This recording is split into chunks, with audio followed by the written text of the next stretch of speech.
प्रिय विद्यार्थियों, क्लास 12 की मैथमेटिक्स क्लास ऑनलाइन क्लास में आपका एक बार पुनः स्वागत है।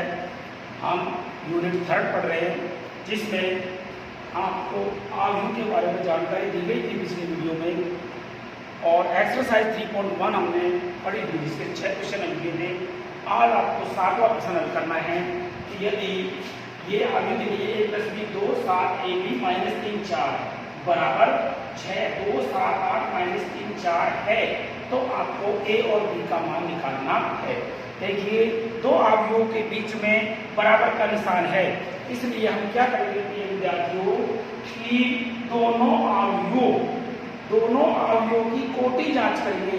यदि दोनों आव्यूहों की कोटि समान आ जाती है तो इनका प्रत्येक संगत अवयव समान आएगा।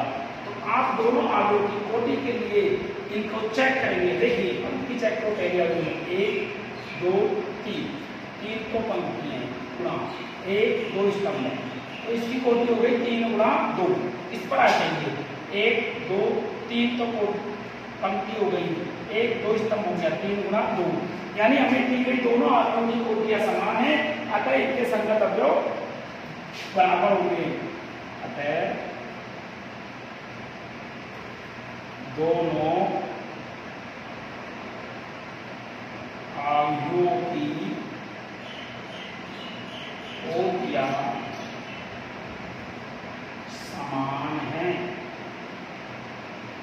इसलिए संगत अवयव भी समान होंगे। अब आपको उन संगत अवयवों की तुलना करनी है जिनसे a और b का मान निकल जाए, यानी जिनका a और b का संबंध रखा है। देखिए, एक तो a + b का मान 6 दे रखा है, अतः a + b बराबर 6, एक इक्वेशन हो गई। दूसरा a b है, तो यहाँ a b का मान किसके बराबर होगा? 8। a b बराबर 8।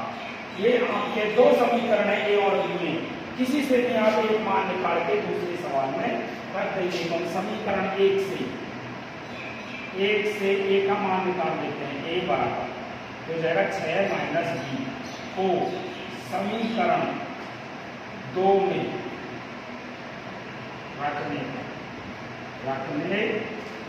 2 में रख रहे हैं का मान 6 - b और फिर क्या है b बराबर 8। तो 6b - b²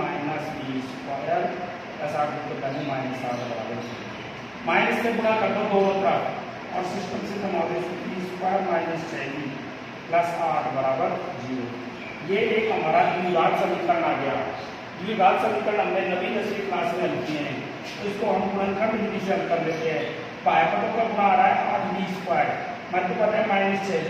अब जब बाह्य पदों का गुणा प्लस में आ जाता है तो बीच की संख्या कैसे दो टुकड़े करते हैं कि जोड़ने पर बीच का पद, जोड़ने पर तो बीच का पद आना चाहिए और गुणा करने पर बाह्य पदों का गुणा। चिन्ह समान आएगा, ध्यान रखना था बाह्य पदों का गुणा प्लस में हो। तो b² - 4b - 2b + 8 बराबर 0। b कॉमन ले लिया, b - 4 -2 कॉमन ले लिया, b - 4 बराबर 0। b - 2 और b - 4 बराबर 0। अतः b का मान आ गया 2 या 4। दो मान आ गए b के, 2 और 4। b के मान को समीकरण 1 से रख दें, इक्वेशन 1 से b बराबर 2, तो a बराबर कितना हो जाएगा? ध्यान से देखो, 6 - b है। हमने b का मान 2 लिखा है, तो a का मान कितना आएगा? इस 2 को 6 में से घटा देंगे, 4 आ जाएगा। तथा b बराबर 4, तो a बराबर कितना हो जाएगा? a बराबर हो जाएगा 2। समीकरण 1 से 4 रखेंगे, 6 में से 4 घटा देंगे, 2 हो जाएगा। देखिए, ये हमारा प्रश्न 7 था, इसमें से दो आव्यूह बराबर दी गई है। यदि दोनों आव्यूहों की कोटियां समान है तो दोनों आव्यूह तुल्य आव्यूह कहलाएंगी और संगत अवयव बराबर आएंगी। इसी प्रकार का प्रश्न 8 है। इसमें भी देखिए, आप पहले बीच में बराबर का निशान है और x y z का मान पूछा गया है, तो ये 1 और 2 पंक्ति हो गई, 1 2 स्तंभ हो गए, 2 गुणा 2 की हो गई, 1 2 पंक्ति हो गई, 1 2 स्तंभ हो गए, 2 गुणा 2 की हो गई। आव्यूहों की कोटियां समान है अतः संगत अवयव बराबर होंगे। यहाँ अवयवों की कोटियां समान है, अतः संगत अवयव बराबर होंगे या समान होंगे, एक ही बात है, बराबर होंगे। यहाँ पर एक्स वाई जेड का मान निकालना है, तो ध्यान से देखना है उन पदों को अपन बराबर करते रहेंगे जिससे मान निकलता हो। सबसे पहले 2x बराबर क्या लिख देंगे 4, अतः 2x बराबर 4, x बराबर कितना हो गया, एक काम करना चलो 3x प्लस वाई बराबर 5, 3x प्लस वाई बराबर 5, x का मान आपके पास मौजूद है 3 गुना 2 प्लस वाई बराबर 5, y का मान कितना आ गया -1, क्योंकि प्लस 6 को उधर ले जाएंगे 5 माइनस 6, 5 में से 6 घटा देंगे माइनस का 1 बचेगा। पुनः अगला है -x प्लस z बराबर कितना हो गया -4, माइनस x का मान कितना हो गया -2 प्लस z बराबर -4, z बराबर हो गया -2, क्योंकि माइनस का 2 को इधर ले जाएंगे प्लस 2 हो गया, -4 में प्लस 2 जोड़ेंगे तो -2 बचेगा। पुनः आगे देखो 3y माइनस 2t बराबर -3 है, 3 गुना y का मान -1 है, -2t बराबर -3, 3 गुना -1 करेंगे तो -3 हो गया, और -3 को जब आप इधर ले जाओगे तो +3 हो जाएगा, और +3 और -3 क्या हो गया 0 हो गया, यानी 2t का मान 0 आ गया, -2t बराबर 0 तो t बराबर 0। देखिए इस प्रकार के प्रश्न में कोई दिक्कत नहीं है, सिर्फ आपको उनकी कोटि चेक करनी है, और यदि दी गई दोनों अवयवों की कोटियां समान प्राप्त हो जाती हैं तो उनका प्रत्येक संगत अवयव बराबर आएगा, और जब हम संगत अवयवों को बराबर करेंगे तो जो मान हमसे निकलवा रहा है वो मान आराम से निकल जाएगा।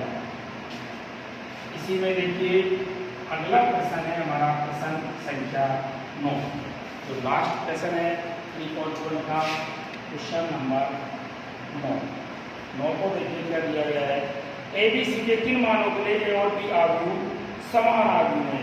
तो देखिए ए व बी समान अवयव दी गई है, ए व बी समान अवयव है, थोड़ा मैं सीधा कर रहा हूँ, समान अवयव है, इसलिए आप लिख सकते हो ए बराबर बी।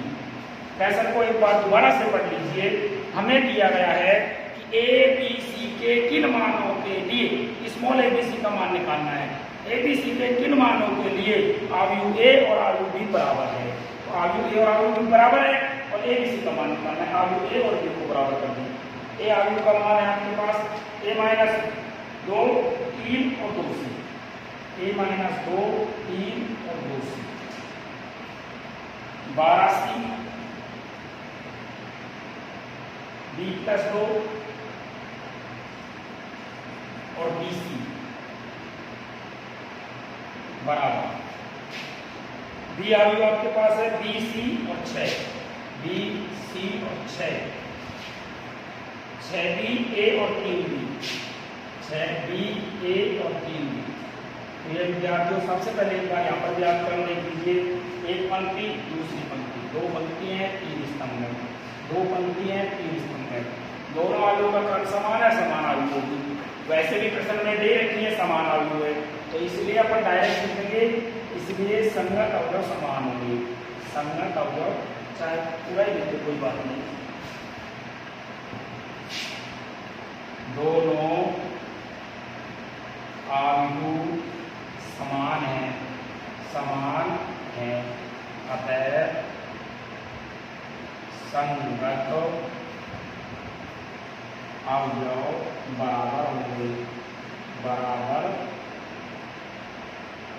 होंगे, ध्यान से देखिए हम उन्हीं अवयवों को लेंगे जो डायरेक्टली बराबर हो। देखो इस अवयव का दूसरा नंबर का अवयव 3 है, इसका दूसरा नंबर 3 है, अतः डायरेक्टली सी का मान 3 आ गया, सी का मान कितना आ गया 3, तो दूसरे को हमने दूसरे के बराबर कर दिया। अब ऐसा कोई प्रश्न लो जिसमें या तो हमारा किसी अवयव का मान निकल रहा हो या फिर सी उपयोग हो रहा हो जो किसी का मान निकल रहा हो। देखो 12 सी बराबर 6 भी लिख सकती है, पहला अवयव इसका 12c है, तो इसका पहला अवयव क्या है 6b है। 12 गुणा c, c का मान 3 है बराबर 6b। यहाँ लिख सकते हो 6b बराबर 36। 12 गुणा 3 करेंगे 36 हो गया, b बराबर 36/6। b का मान आ गया, c का मान आ गया, b का मान आ गया। अब हमको मान निकालना है a का। a का आप बता दीजिए कहाँ पर है, जैसे ये फर्स्ट में ही आ रहा है, उन्हें a-2 बराबर क्या आ रहा है यहाँ b, a-2 बराबर b, a-2 बराबर b का मान हमारे पास है 6, a बराबर हो जाएगा 6 + 2, a बराबर आ गया 8। ये हमारे तीनों ABC के मान प्राप्त हो गए। हमारी प्रश्नावली 3.1 कंप्लीट हो चुकी है। अब हम आगे प्रश्नावली 3.2 को, एक्सरसाइज 3.2 को पढ़ने से पहले कुछ नियम हैं उनको पढ़ते हैं, कुछ परिभाषाएं हैं उनको देख लेते हैं एक बार। एक्सरसाइज 3.2, इसमें जो पहला पद है वो आपका आएगा आयुओं का योग। आयुओं का योग। ये विद्यार्थियों ध्यान से देखिए, यदि आपको प्रश्न के अंदर 2 या 2 से अधिक आयु दी गई हैं तो उनका योग करने के लिए उन दोनों या तीनों या चारों आयुओं का क्रम समान होना चाहिए। जब दी गई आयु का क्रम समान हो तो उनके संगत अवयव में संगत अवयव जुड़ जाता है। यानी मेन बात है यहाँ पर आयु का क्रम समान होना चाहिए। आयु का क्रम समान होना चाहिए।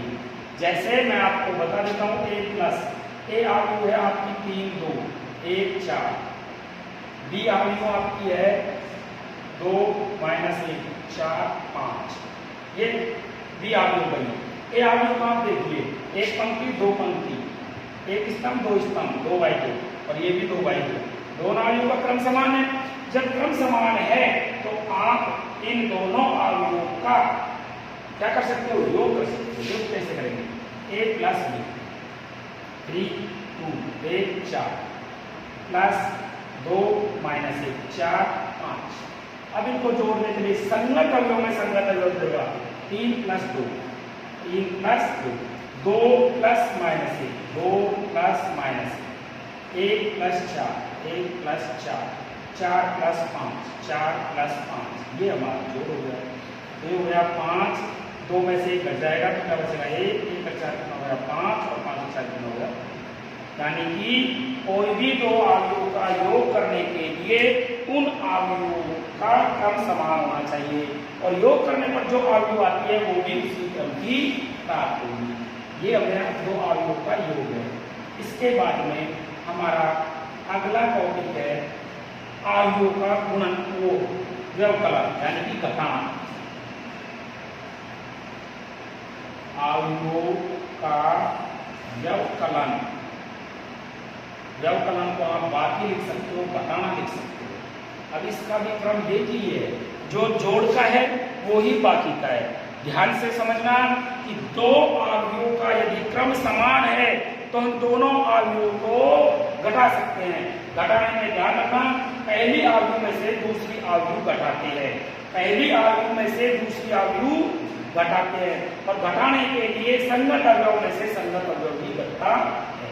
जैसे a कोई आयु है 5 7 6 4, b कोई आयु है 3 2 1 -2 -1। ये हमारी 2 आयु, दोनों का क्रम देख लीजिए। इसका भी 2/2 है, पहले पंक्ति लिखते हैं फिर स्तंभ लिखते हैं, इसका भी 2/2 है। अब आपको यदि a - b करना है तो पहले a आयु लिखेंगे 5 7 6 4 माइनस, फिर b आयु लिखेंगे 3 2 1 -1। इनको बताएंगे 5 - 3 5 - 3 7 - 2 7 - 2 6 - 1 6 - 1 4 - 4 लेकिन यहाँ एक इसमें माइनस, इसमें डबल निशान आएगा। 5 में से 1 घटा देंगे 2, 7 में से 2 घटा देंगे 5, 6 में से 1 घटा देंगे 5, और 4 माइनस और माइनस प्लस हो गया तो हो गया 5। ये हमारा व्यवकलन आदि हो गया, यानी कि 2 आयुओं का बाकी हो गया, घटाना हो गया। अब हम जो थोड़ा सा प्रमुख है उस चीज को सीखेंगे, बिल्कुल मोस्ट है, इसको आप समझ लीजिए, ये बहुत ज्यादा उपयोग में आता है। तो आप 2 ही लिख दो, चाहे इसमें 2 का ही करते हैं, तो यदि 3 का भी रखा है तो पहले 2 का ही करेंगे। 4 का अवयव भी यदि गुणा के रूप में दे पहले 2 का करेंगे, फिर अगली का करेंगे, यानी 2 अवयवों का गुणन, अवयवों का गुणन, गुणन आपका प्रमुख है। इसमें क्या चीज बराबर होनी चाहिए, देखो ध्यान से समझना। यदि आप अवयवों का योग कर रहे हो तो दोनों का क्रम समान होना चाहिए। यदि आप दोनों अवयवों का व्यवकलन कर रहे हो तो उनका भी क्रम समान होना चाहिए। लेकिन यदि आप 2 अवयवों का गुणन कर रहे हो तो क्या होना चाहिए, मैं आपको लिख देता हूं। इसमें प्रमुख चीज क्या है, पहली अवयव में स्तंभ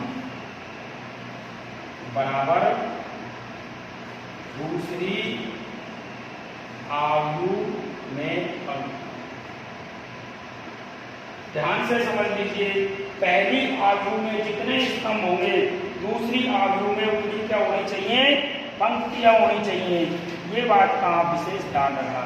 पहली अवयव में जितने स्तंभ होंगे दूसरी अवयव में उतनी क्या होनी चाहिए, पंक्तियां होनी चाहिए।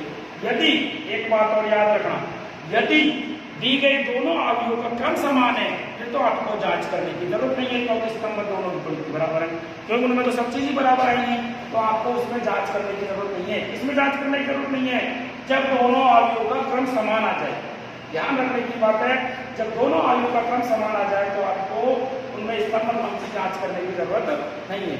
और यदि जो दोनों अवयवों का क्रम समान नहीं है तो आपको देखना है पहले अवयव में स्तंभ और दूसरे में पंक्ति बराबर होनी चाहिए। ध्यान से देखिए, ये अवयव है आपके पास 2 3 4 5 1 1, जिसका क्रम हो गया 1 2 3 3 गुणा 2। और बी अवयव यदि आपके पास हो गई, इसमें स्तंभ कितना है 2, तो इसमें 2 पंक्ति होनी चाहिए, 1 3 5 4 2 7। ध्यान से समझ लेगा, इसमें जितने स्तंभ है उसमें इसमें कितनी होनी चाहिए, पंक्ति। इसमें क्या होनी चाहिए, उतनी पंक्ति। पंक्ति इसमें 2 है, स्तंभ इसमें 2। अब आप पूरा करोगे, ध्यान से समझना, मैं आपको बता देता हूँ। पहले ये पहली पंक्ति है, ये पहली पंक्ति तीनों स्तंभों से गुणा होगी, फिर ये दूसरी पंक्ति है, ये तीनों स्तंभों से गुणा होगी, ये तीसरी पंक्ति है, ये तीनों स्तंभों से गुणा होगी। और एक बात याद रखना, जब आप गुणा करते हो तो संगत अवयव से गुणा होगा, यानी पहला पहले से, दूसरा दूसरे से, बीच में प्लस का निशान लगाएंगे। देखिए, मैं पहली पंक्ति के अवयवों को तीनों स्तंभों से गुणा कर रहा हूँ, कैसे करेंगे। पहली पंक्ति का पहला अवयव पहले अवयव से गुणा होगा, 2 गुणा 1 प्लस 3 गुणा 4, 3 गुणा 4, यानी पहली पंक्ति को हमने पहले स्तंभ से गुणा करके पहला अवयव प्राप्त कर।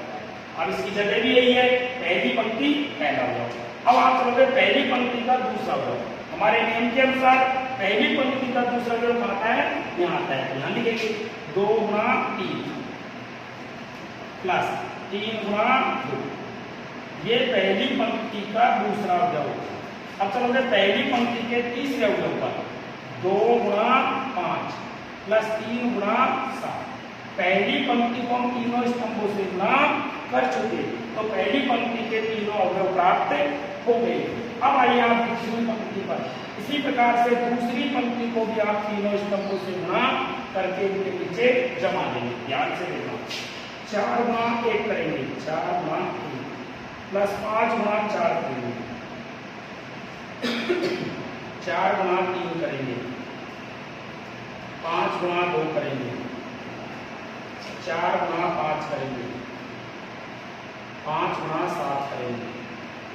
तीसरी पंक्ति पर आ जाइए, 1 गुणा, या तीसरी पंक्ति यहाँ से शुरू होगी, 1 गुणा 1 करेंगे प्लस 1 गुणा 4 करेंगे, 1 गुणा 3 करेंगे प्लस 1 गुणा 2 करेंगे, 1 गुणा 5 करेंगे प्लस 1 गुणा 7। अब इनको आप हल करके देखो, 2 और 4 किया 12 और 2 कितने हुए 14, 2 किया 6, 2 किया 6 कितने हुए 12, 5 2 10 और 7 1 30, 30 और 10 कितने हुए 31, 4 और 5 का 20 और 4 कितने हुए 24, 4 किया 12 और 10, 12 और 10 कितने हुए 22, 5 चौका 20 और 7 पर 33, 33 और 20 कितने हो गए 55, 1 गुना करेंगे 4 1 4, 4 कितने हो गए 5, 3 और 2 कितने हो गए 5, 5 1 5 1 7 5 और 7 कितने हो गए 12।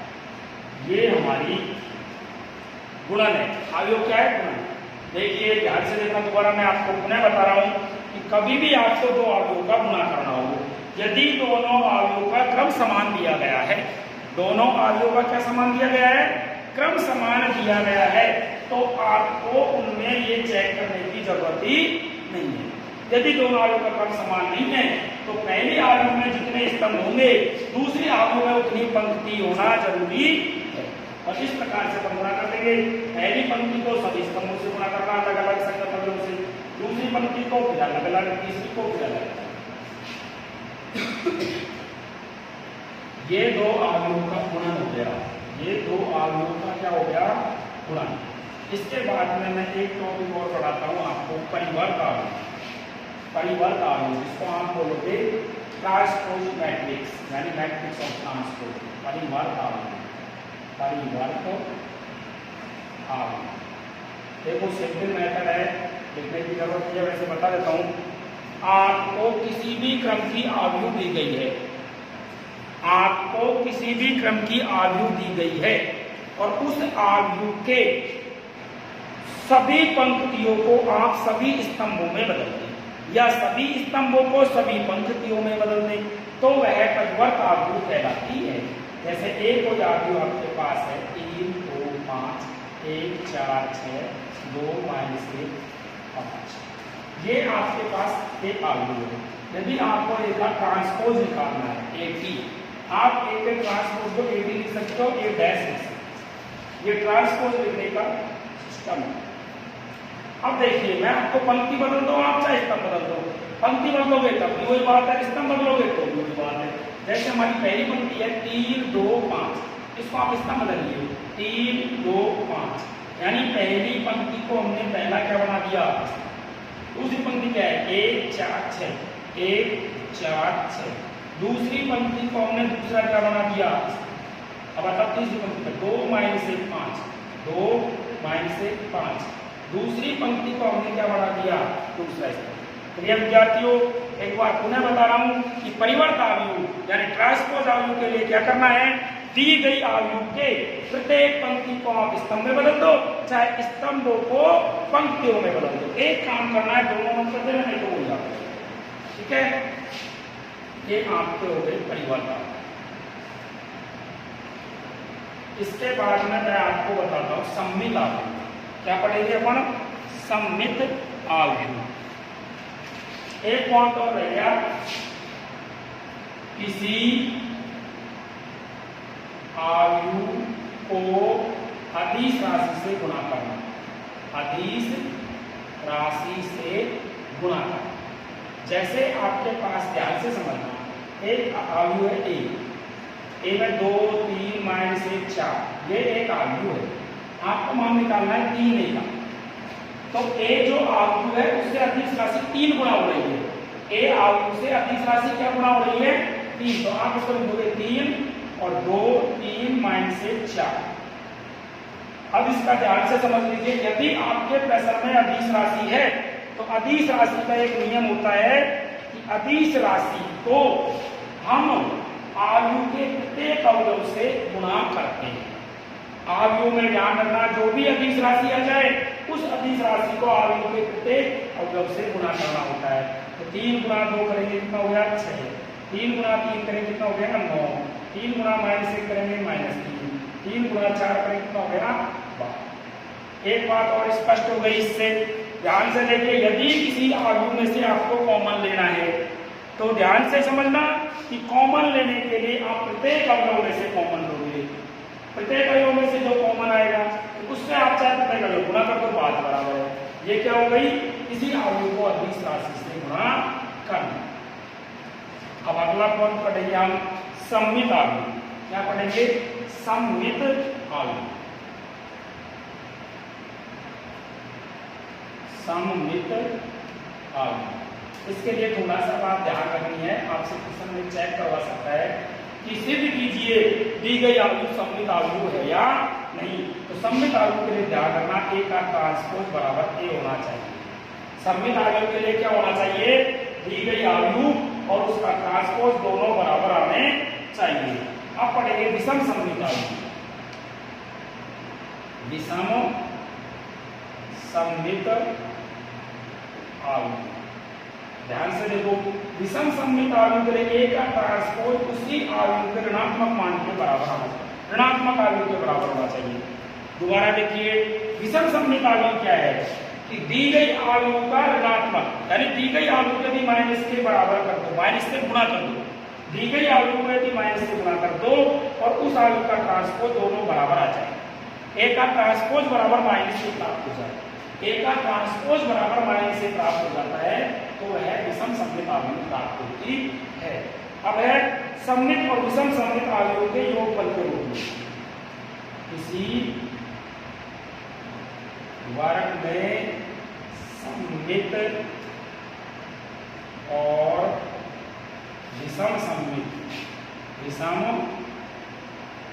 सममित आयु योगफल के रूप में, योगफल के रूप में देखिए, जब आप दो या तीन आयुओं को, जब एक आयु दी गई है उसी आयु को आपसे सममित और विषम सममित आयु के योगफल के रूप में लिखवाए, तो आपको लिखना है a बराबर 1/2 a प्लस a का transpose plus 1/2 a minus a का ट्रांसपोज, ये होगा।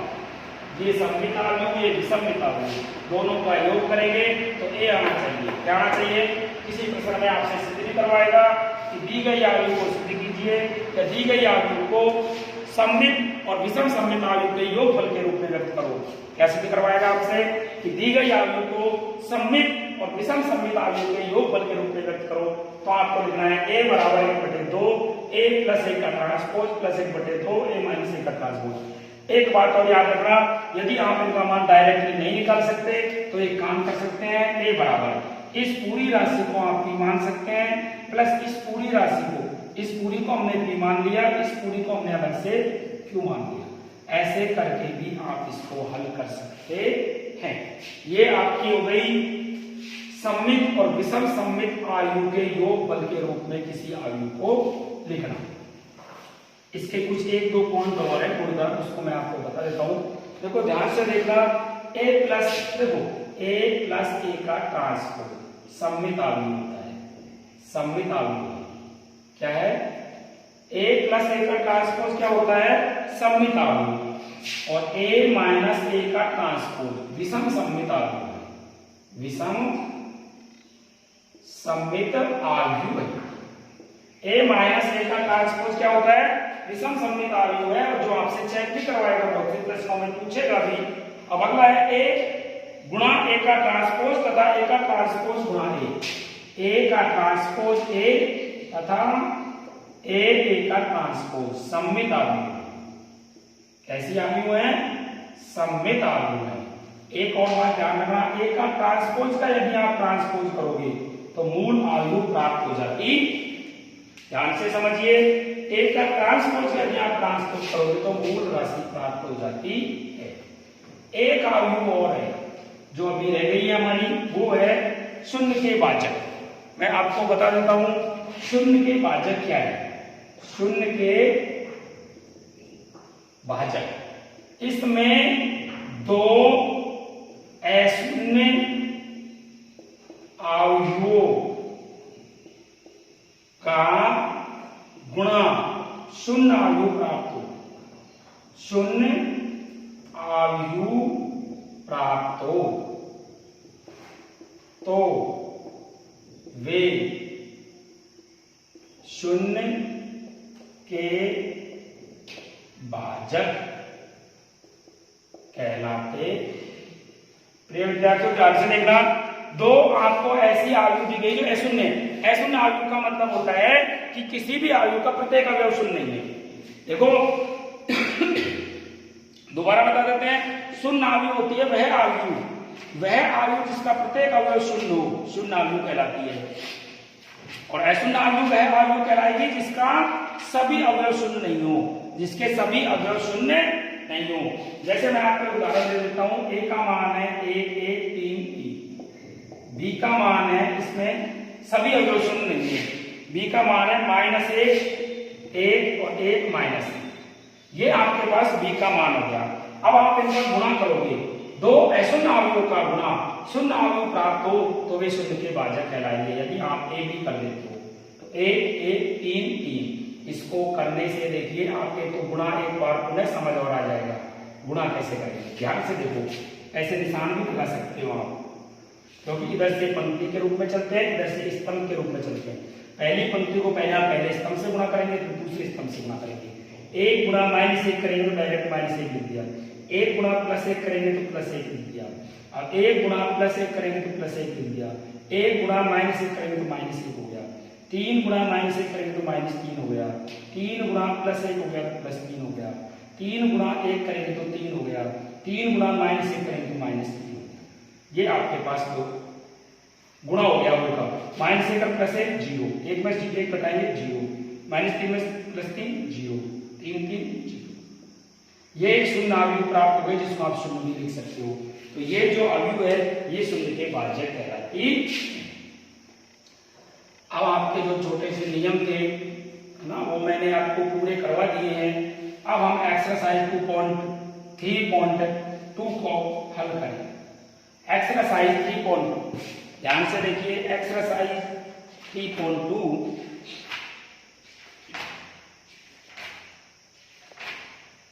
जिसका पहला क्वेश्चन है आपके पास ए का मान, क्वेश्चन नंबर फर्स्ट, अवयव ए आपको दी गई है -3 2 1, -3 2 1 और 1 -4 7, 1 -4 7। बी अवयव आपके पास दी गई है 3 5 -2, 3 5 -2 और -1 4 -2, -1 4 -2।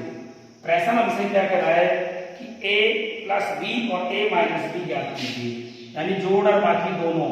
तो आपको हमने बताया था कि किन्हीं भी अवयव का योग और व्यवकलन करने के लिए उनका क्रम समान होना चाहिए। तो हम हमारे मन में दोनों का क्रम चेक कर लेंगे पहले, है ना। क्रम चेक करते हैं। पहले पंक्ति 1 2, 2 पंक्ति 1 2 3 आए, 2 गुणा 3 किए, 1 2 और 1 2 3, 2 गुणा 3, दोनों अवयव का क्रम समान है तो आप जोड़ सकते हो। तो देखिए एक का मान लिखिए -3 2 1, 1 -4 7 प्लस बी का मान लिखिए 3 5 -2, -1 4 -2। ध्यान से देखिए, आप इसको डायरेक्ट भी जोड़ सकते हो, इतना ज्यादा कठिन नहीं है। -3 में प्लस करना है +3, तो क्या हो गया 0। 2 + 5 कितना हो गया 7। 1 + -2, ध्यान से समझना, 1 + -2 तो -2 में से 1 कटा देंगे तो क्या बचेगा -1। 1 + -1 क्या हो गया 0। -4 + 4 क्या हो गया 0। 7 + -2 क्या हो गया 5। ये आपका a + b आ गया। अब आपको निकालना है a - b। a - b करते हो तो ध्यान रखना पीछे के अवयव के सब पद चिन्ह बदल जाएंगे, सब अवयव के। पहले a का मान लिखते हैं -3 2 1, 1 -4 7 माइनस b का मान देखो 3 5 -2, -1 4 -2। अब इसको घटा के लिखेंगे अपन, -3 तो माइनस के 6, 2 -5 -3, 1 माइनस और -2, माइनस प्लस हो जाएगा, कहीं कर दो कितने हो गए 3, 1 माइनस -1 प्लस हो गया, 1 करें कितने हो गए 2, -4 तो माइनस के 8, 7 -2 प्लस हो गया 7 और कितने हो गए। ये आपका एक क्वेश्चन है। आगे वीडियो करते रहेंगे। Thank you.